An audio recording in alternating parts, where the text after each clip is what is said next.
Hello everyone. In the earlier class, we were discussing the different phases of a compiler. Uh, in that, the first phase is lexical analyzer phase, and already we have seen that what is a lexical analyzer, how the input is going to be read for an lexical analyzer phase. That already we have seen. So now the important function of a lexical analyzer is to generate the tokens. See, we speak about the tokens. Now the question here is how to recognize these tokens and how to represent them.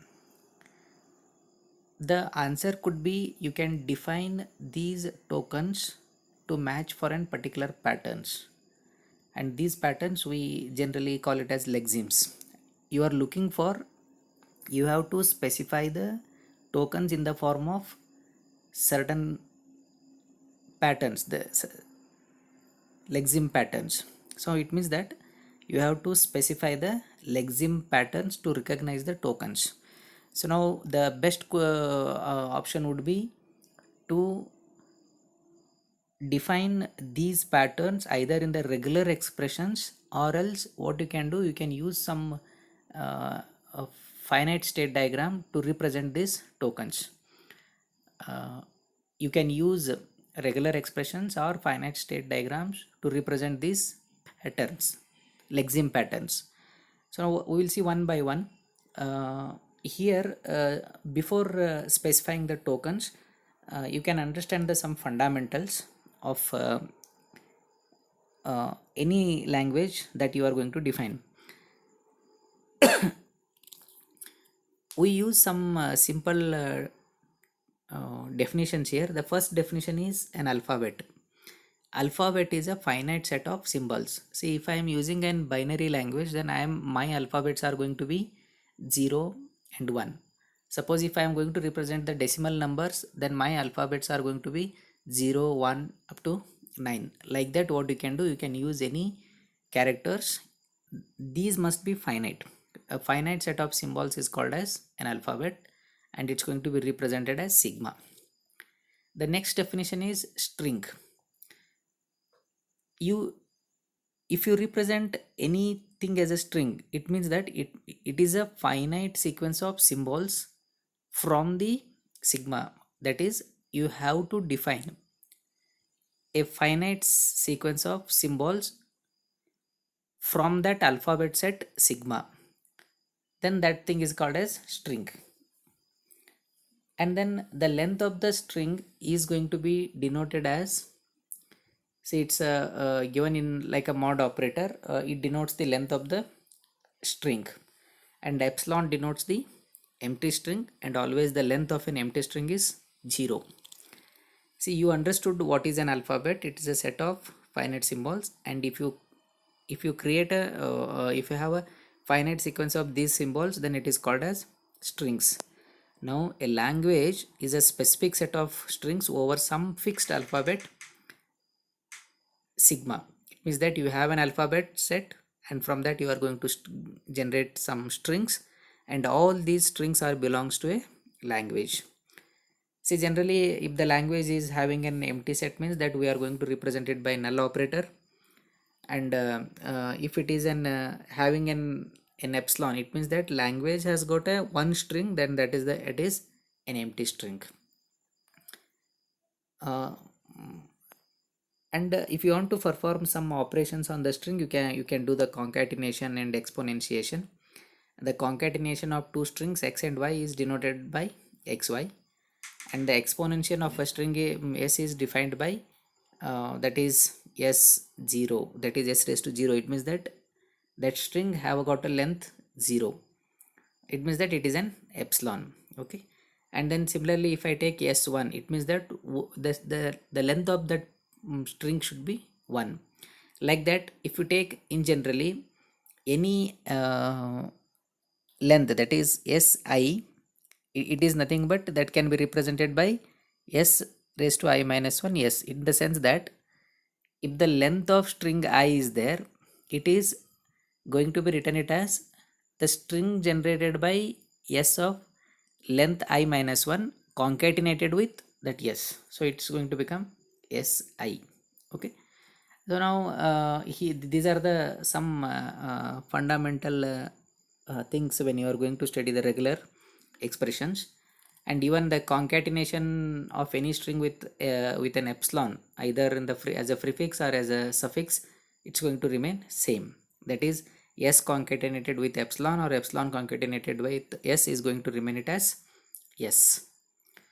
Now some language operations that you can perform, see for example, if you have a two languages like L and M, and if you want to perform a union operations on them, then if there is a string s, if it belongs to the outcome of an L union M, it means that either that particular string can be in the language L or it can be in the language M.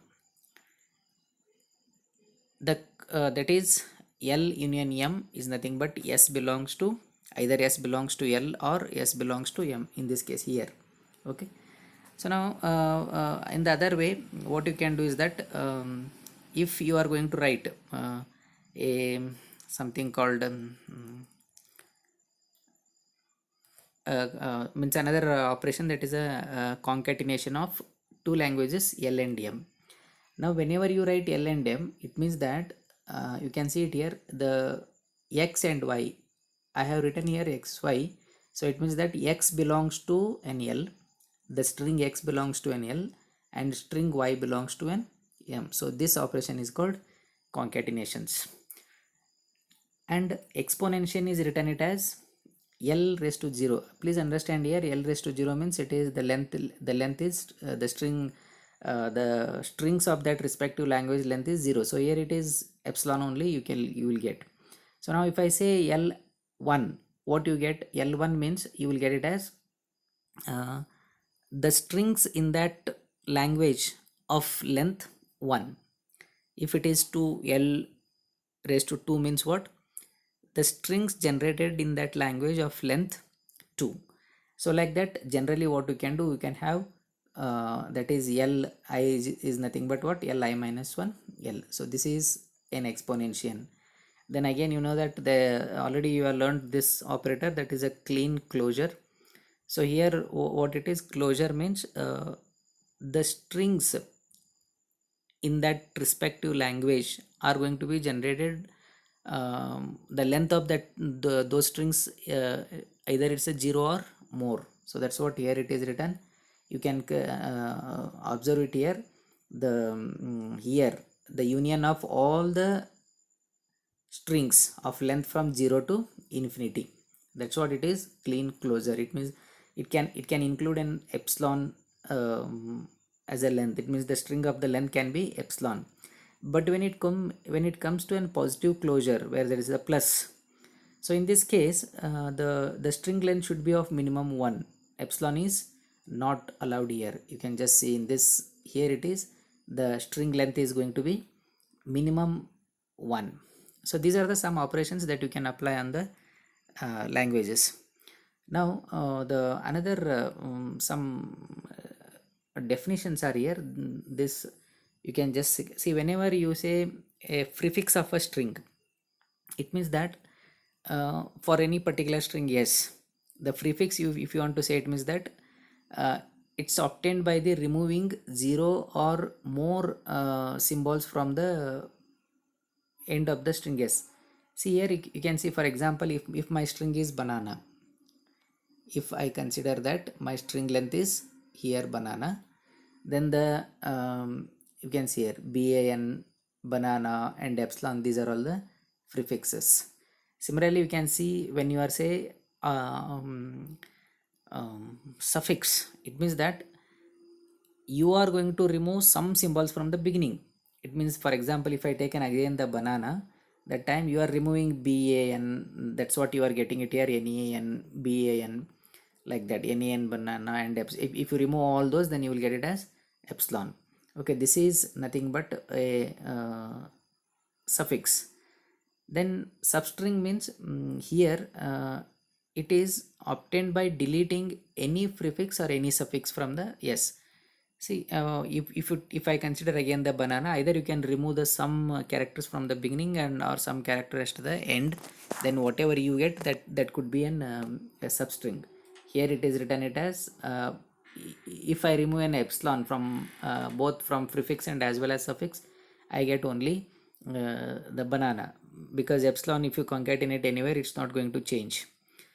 Similarly, if you want to define something as a proper prefix and suffix, is nothing but see, when I say proper prefix, it should not include epsilon and that string itself. If means anything, it could be other than epsilon and uh, that respective string itself. That time only we call it as proper prefix. See, for example, if I say proper prefix of a banana, it could be ban, it could be BANEAN, but it's not a banana or it's not an epsilon. Similarly, when you speak the other term as subsequence of an any string, in that case you will be removing zero or more characters, but it is not necessarily that the whichever the characters you are eliminating, those are not consecutive. It could be anything, but from that respective string you are going to remove some characters. That is called it as subsequence. In this from the banana again itself, an example taken it as BAAN. Here after BA, N is removed, and then again at the end A is removed. So these are the some terminologies you must be aware when you are working with strings. That is prefix, suffix, substring, proper prefix, proper suffix, proper substrings, and then subsequence. Then the once you are clear with a regular once you are clear with the strings and languages, then you must be able to define them in you must be able to write some pattern by using a regular expressions. See, these regular expressions are nothing but you are going to use some patterns. You are trying to represent some patterns. The another definition of regular expression, that it is a algebraic representations of your patterns. Whatever the patterns you are trying to represent, that you will be representing in some algebraic notations. So patterns form a regular language. A regular expression is a way of specifying the regular language, and it's a formula that describes a possibly finite set of strings. Now by using these regular expressions, we will be defining some strings. Okay, the first regular expression is epsilon. It means that it denotes the empty language. Then your regular expression is all an alphabet. Any alphabet you take, that is also going to be a regular expressions. So here in this case, the epsilon is a regular expressions denoting an empty, and then here it is, you can see this a belongs to an sigma. It means that any symbol over an alphabet sigma is also a regular expression a. Okay, now I think I am just moving a little bit fast here, assuming that you have already studied these fundamentals in your automata theory course. I just want to move little bit faster here. In case if you have any difficulties, you please contact me for the for your doubts. Okay, then here when you uh, assume that I have a two regular expressions, that is R and S. Now what all I can do it with this, it means that I can do the some union concatenations, and I can use a clean star, and I can use an the parenthesis for that, so that all thing can be done here like this. See, if R and S are a regular expressions denoting the language LR and MS, it means that the R regular expression represents the L language, and S regular expression denotes the M language. Then if I use here a union, that is R union S is a regular expression denoting LR union MS. if I'm applying an union operation on that. And if there is a concatenation is there, then it is going to be continuously LRMS. We'll see some examples related to this in the coming slides. But these are all the basic operations that you are going to apply on the regular expressions. Then R clean star, that is R star, denoting if something is there as R as a regular expressions, then the language of that means all the strings are going to be created by those regular expressions, that is LR star. And if it is enclosed in a parenthesis, then the that language is the strings are going to be generated by that expression is also represented in bracket. Okay, a language defined by a regular expression is called a regular set.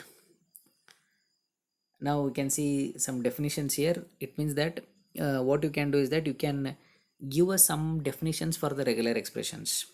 So regular definitions introduce a naming conventions with a name to regular expression bindings. See, generally this is these definitions are very useful when you are writing a big code. So where instead of writing the regular expressions every time, simply you can define once and then you can invoke it many times, so that that entire regular expression is going to be replaced by your definitions. Okay, next here you just see how we can do is that d1, for a d1 you can give it as an r2, d2, r2, like it, you can have n number of definitions, and each definitions are going to represent a different regular expressions. Okay, now here for example here in this case, as I told that each r1 to rn is a regular expressions, and these all regular expressions are going to be your and it means that you can have an union operations over your alphabet set. Why the alphabet means that for every alphabet is also a regular expression, and then later on all these definitions means all the your regular expressions are going to be in including your alphabet set plus all this d1 to dn. So any dj in ri can be textually substituted in ri to obtain an equivalent set of definitions. It means that you can replace any regular expressions by definitions. We'll see an example here. See, this is see, normally if I want to represent letter, then what that letter actually means, that my regular expression, it could be a or b or up to z in uppercase, similarly in a to z in lowercase. So now I am defining here one definition letter and another definition as 0 to 9 for a digit. So now to and we know that the pattern for an identifying a token, that is it must begin with a letter followed by a letter or digit, right? So now here you can just see here the id is going to be represented. So here it is id tends to letter followed by letter or digit clean star. It means that there must be at least one letter. This letter can be anything here, that is a to z or small or uppercase, then letter followed by a letter, correct, or digit. Now we have used here or operations, and then and see, this whole thing is enclosed in a star. It means that 0 or more operation, there must be one letter followed by any number of letter or digit. So this kind of definitions we can create by defining some definitions. Okay, now the same definition, if I want to write it here as, say something here, regular definitions cannot be recursive. Please understand here, in this case I have written a digit. Okay, so this digits, if I want to make it as digits, then I can't digits here. Digits is become an recursive here, and this digit, if you are trying to write digits and to digit, that should be fine, but here what we are doing an recursive here. So you should take care that you are, whenever you are writing a regular definitions, it must not be a recursive. Now some shorthand notations we have used here. See, if for example, if you write it as r plus, it is nothing but r and then r star. It means that there must be one regular expression should be there. Okay, then followed by any number of that regular expressions. And here r question mark means that is appearance of the whatever the regular expression is it can appear once or nothing, means zero or one occurrence of the regular expressions are. And A to Z, see in the next class also we have already seen all these notations. Just for an just to recall them, I have written here some regular meta characters of those regular expressions. The example is here digit 0 to 9, and then number if I want to represent, you can please understand here we have taken a one definition digit, and then later on we have defined another definition num, and this num is uh, here it could be a digit plus, it means that there must be one digit, then followed by with a dot again some digits, or else it can be means this particular definition is going to represent it in a scientific notations with all yeah, exponential format. Okay, that is also a scientific notations. uh, okay, let me explain this how it's going to be helpful when we are going to write the whenever in the yak part also we have seen in the yak programming what it does. The yak is a parser which is going to take the which is going to accept the tokens from the lexical analyzer. So now in the to recognize your syntax you are written a context programmer, but for that wherever the your terminals are there, it has to receive those tokens from the lexical analyzer. So now just see here the text which is written in a red color, these are all the terminals. See, you are written a grammar that is if expr, then if then relational operator that is relop, id num, these are all the tokens you are for your particular language you are using. Right now what exactly this if, now this can be represented by our regular expressions, or you can say by using an regular definitions. So now if is a keyword and it is simply a if. So here we have given a regular definitions. You can see here if you are looking for an if pattern means it should be if only, then means then, else means else, because these are all the keywords.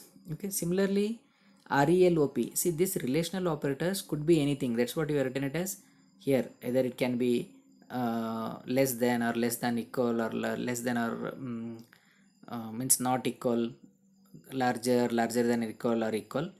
Then ID can be here. It is written ID. You can see it here. ID means it's a letter followed by letter or digits. In the previous slide, we have seen these representations.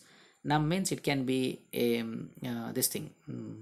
Any integer number, or if it is a fractional number then it can be given in the scientific notations.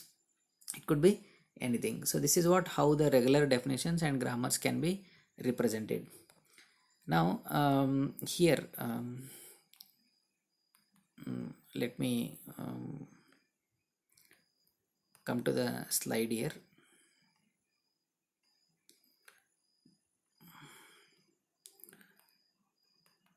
I think I have come to a last slide, but let me check it out once again. Fine, that is the last slide. Okay, so now in this session what I did is that I simply recalled whatever you have studied in the automata theory. See, this is just a beginning of specifying the tokens. In the next class I am going to explain you exactly how you are going to perform this token identifications.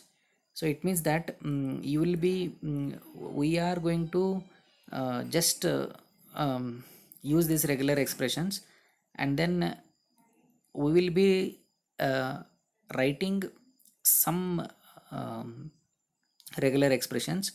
Through that how you can recognize the all tokens. We'll take some examples, and then we will be recognizing.